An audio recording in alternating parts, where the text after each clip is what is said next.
बड़े खेल की तैयारी में हैं नीतीश कुमार। बजट से पहले मोदी से मांग लिया पैकेज। चुनावी साल में केंद्र से बिहार को चाहिए मदद। नाराजगी के बीच नीतीश कुमार ने कर दिया खेल।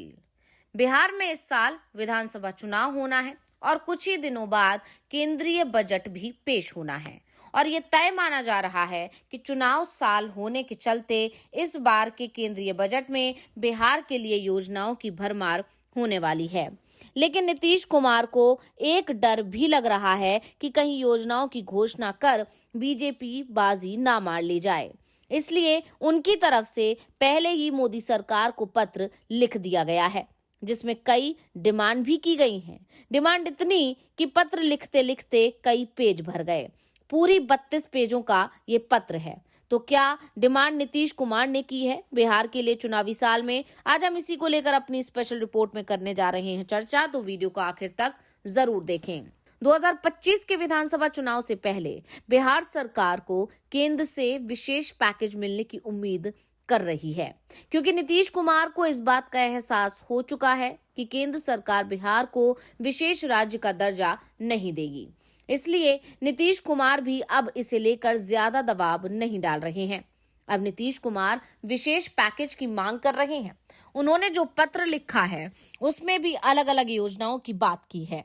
इन योजनाओं से राज्य के बुनियादी ढांचे, जल निकासी और ऊर्जा क्षेत्र में सुधार होगा। इससे बिहार की आर्थिक प्रगति को गति मिलेगी और लोगों का जीवन स्तर सुधरेगा। सरकार का मानना है कि ये योजनाएं राज्य के विकास में मील का पत्थर साबित होंगी।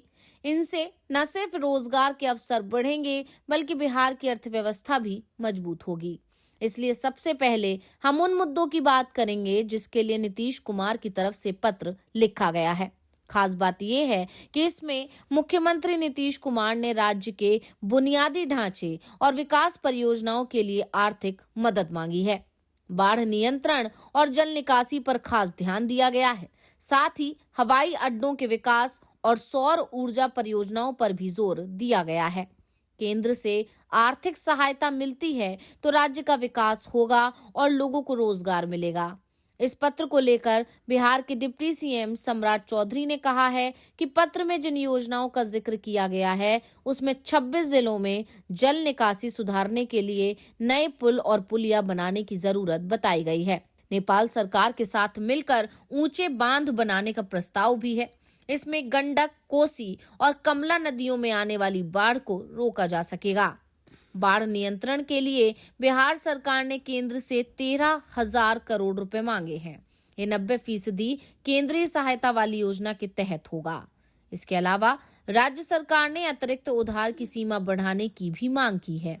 डिप्टी सीएम ने सुझाव दिया है कि बिहार को 1% जीएसडीपी की छूट मिले, तब जब राज्य की प्रति व्यक्ति आय राष्ट्रीय औसत के बराबर ना हो जाए। इसके अलावा दरभंगा हवाई अड्डे को अंतर्राष्ट्रीय स्तर का बनाने की योजना भी शामिल है।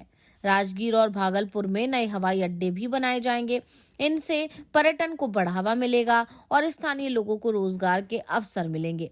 हवाई अड्डों के विकास से राज्य की अर्थव्यवस्था को मजबूती मिलेगी। ऊर्जा स्तर के लिए भी सरकार की तरफ से मदद मांगी गई है। खास तौर पर सौर ऊर्जा के क्षेत्र में भी सरकार आगे बढ़ना चाहती है।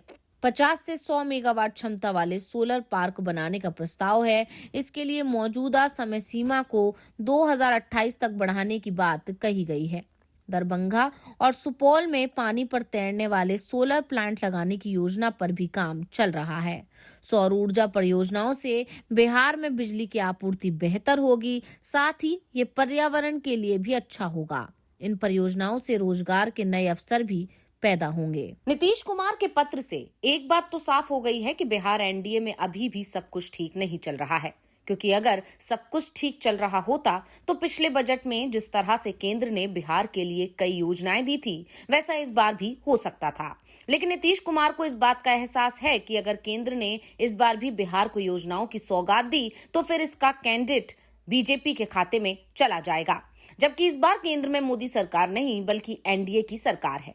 बीजेपी के पास बहुमत नहीं है, बल्कि ये सरकार नीतीश कुमार की जेडीयू के समर्थन के सहारे बनी हुई है। और यही कारण है कि मोदी सरकार में पहली बार जेडीयू के 2 मंत्रियों को जगह दी गई है। ऐसे में नीतीश कुमार ने इस बार पहले ही पीएम मोदी को पत्र लिखकर लंबी चौड़ी डिमांड रख दी है। वैसे नीतीश को इस बात का भी एहसास है कि एक तरफ वो सरकार से ज्यादा कुछ नहीं मांग रहे हैं, वहीं जब से तीसरी बार केंद्र में मोदी सरकार बनी है उसके बाद से ही आंध्र प्रदेश के सीएम चंद्रबाबू नायडू हर महीने दिल्ली आ धमकते हैं और अपनी डिमांड की लंबी चौड़ी सूची केंद्र के मंत्रियों को थमा आते हैं और अधिकांश मांग को पूरा भी करवा लेते हैं। हाल ही में केंद्रीय मंत्री अमित शाह आंध्र प्रदेश के दौरे पर पहुंचे थे।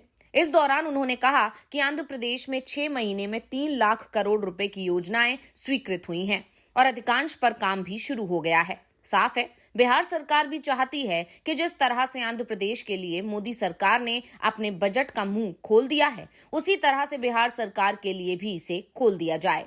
और ऐसा होता है तो इसका क्रेडिट का एक हिस्सा नीतीश कुमार की पार्टी जेडीयू को भी मिलेगा। जैसे आंध्र प्रदेश में भले ही केंद्र की योजनाएं शुरू हुई हैं, लेकिन इसका क्रेडिट बीजेपी से ज्यादा टीडीपी को मिल रहा है। वैसे चंद्रबाबू नायडू की डिमांड तो इस बार के बजट से भी है, तो नीतीश कुमार की पार्टी जेडीयू का कहना है कि इस बार चुनाव बिहार में होने हैं। आंध्र प्रदेश में तो 2029 में चुनाव होंगे, इसलिए इस बार बिहार को विशेष पैकेज मिलना चाहिए।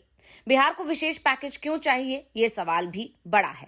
दरअसल नीतीश कुमार 20 साल से बिहार को विशेष राज्य का दर्जा दिलाए जाने की डिमांड कर रहे हैं, लेकिन मोदी सरकार ने संसद में साफ साफ कह दिया है कि बिहार को विशेष राज्य का दर्जा नहीं दिया जा सकता, क्योंकि विशेष राज्य का दर्जा दिए जाने को लेकर जो भी नियम है उसे बिहार पूरा नहीं करता है। बिहार को अपनी जरूरत के लिए खुद ही प्रयास करने होंगे, केंद्र सिर्फ मदद कर सकता है। और इसी के बाद से नीतीश कुमार ने भी अपनी डिमांड को बदल दिया है। अब वो विशेष राज्य के दर्जे की जगह विशेष पैकेज की डिमांड कर रहे हैं। वैसे नीतीश कुमार के पत्र को लेकर आरजेडी की तरफ से भी प्रतिक्रियाएं आना शुरू हो गई हैं। आरजेडी का दावा है कि इस बार मोदी सरकार पूरी तरह से नीतीश कुमार के समर्थन पर टिकी हुई है। अगर नीतीश कुमार चाहें तो आसानी से बिहार को विशेष राज्य का दर्जा मिल सकता है, लेकिन नीतीश कुमार बीजेपी के दबाव में हैं। उन्हें बिहार की नहीं बल्कि अपने सीएम की कुर्सी की पड़ी हुई है और सीएम पद के लिए वो बिहार के हित को दांव पर लगा रहे हैं।